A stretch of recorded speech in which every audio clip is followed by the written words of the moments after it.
When you think of really big animal rescue groups, you might think of PETA or the ASPCA or the Humane Society of the United States. But a La Crosse program is receiving national recognition for its work rehabbing severely abused animals. Second Chance to Shine takes tough cases where there's little or next to no hope for the animal. We met up with the nonprofit back in September. We have to warn you that some of the video you're about to see is graphic. How a dog like Rippy can still smile is a mystery.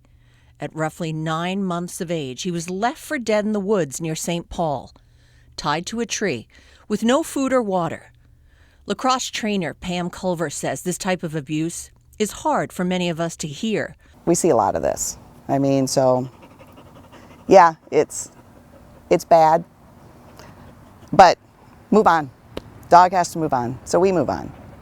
Eve Molzan says this sort of abuse leaves its mark in more ways than one. The zip tie that was on his face was all the way down to the bone, so there was a lot of cleaning that needed to happen there.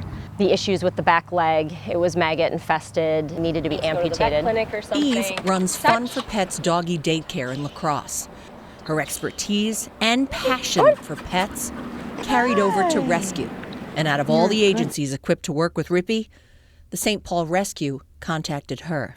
When I learned that he was coming here to La Crosse to Eve's Center, I had to go check it out for myself. And I watched her and her staff work with Riptide and the other dogs and not imposing a human sense of communication onto the dog. While there are so many good people who would never abuse an animal, there are plenty who still say, why should we worry about animals?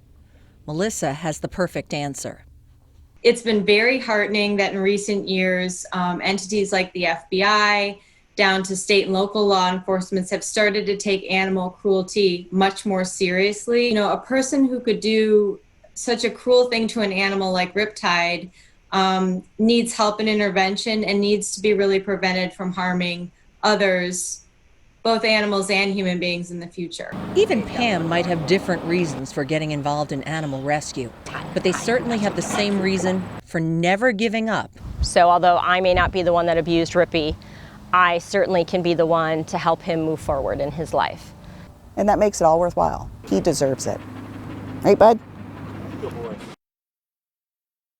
Authorities in St. Paul don't have any solid leads in the case, but they do have some new information. Now, if you're wondering if Rippy is up for adoption, he is still enrolled in Eve's Second Chance to Shine program, and when they feel he's ready, he will go back to the Rescued Pets Are Wonderful in St. Paul.